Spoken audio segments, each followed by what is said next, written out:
Now that we know how to create a basic component, we will move a little bit further. In this video we will cover how to add a new task component and list them using React.js. For that we need to first prepare the proper structure of our React's application. What we will do is the following. First, create a new context folder and files. Second, create a new reducer folder and files. Third, we will implement our reducer and initial reducer states.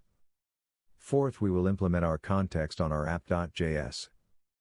Then we will create another component that will handle the listing of our component task that we previously made. Create form component to add new tasks. Implement form component on our app.js file. Okay, let's start. First, let's create a folder named context on our src path, and then create another file inside called todo context.js. Remember that context is one of the React.js properties to enable saving values and pass it to all components. This will prevent one of the many common React's mistakes called prop drilling. That is creating props inside props on many components till it ends on the desired component. This prevents that in a simple way.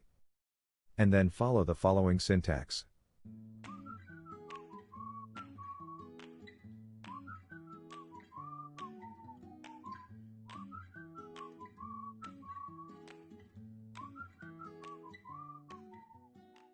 Now let's create another folder called reducer, and inside we will create a file called todo reducer.js.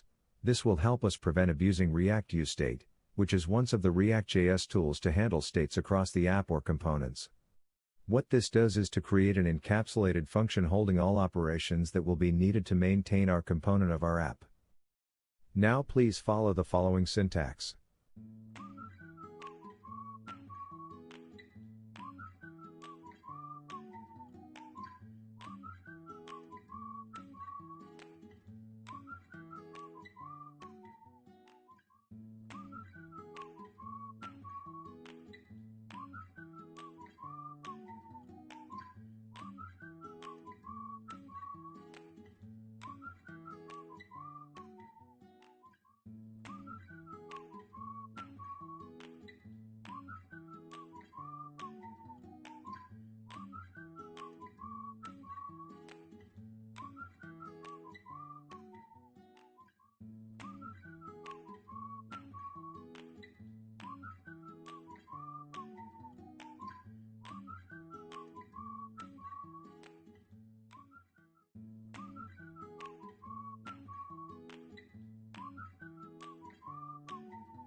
We will now add a default initial values to display when application is loaded.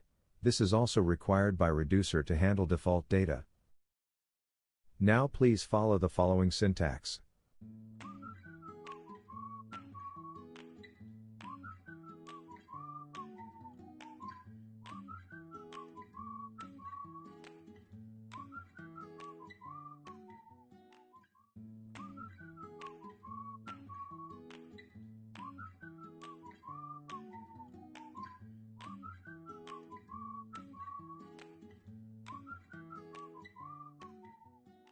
After we finish this, we must go to app.js and integrate all the code that we have done, which is importing our context and our reducer to our top-level app now called app.js, and edit the code as following the next syntax.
Remember that later this video we will add 2 more components, so we will go back to this file app.js to make some changes. Now we will create our second component called form. For that we will create a folder called form, and inside we will add 2 files, one called index.js and the second form.js as seen on the video. In order to make this video shorter, we already made the component form and other components. So please copy the following syntax along we explain how it works. Index.js exports the component to prevent typing multiple folder density, as you have seen previously on other component. Now the form.js file holds some interesting code. First we imported our context. This is because the provider is always letting us get the latest state of the reducer's state. So in this case we just need the dispatch to talk to the reducer. As you see later, there is now a useState function that will help us save the latest state of our input field seen below.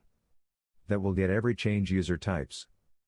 Now after seeing this, we see that there is a final function that it's called insert task. This dispatches the event type add new with the latest version of the title state and sends it, by the same time setting up the title to empty. When we finish this, we need to create another component that will read the context list and display it if any on a for loop. So please follow the next syntax as seen on the video.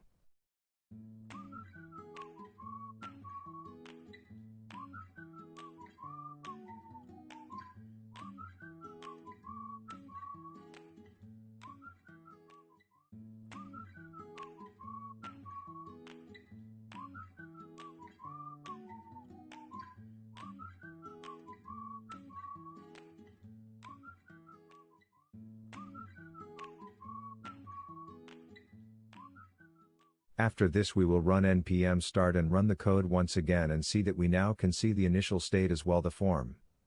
And add new title tasks. In the next episode we will teach you how to delete a task from the list.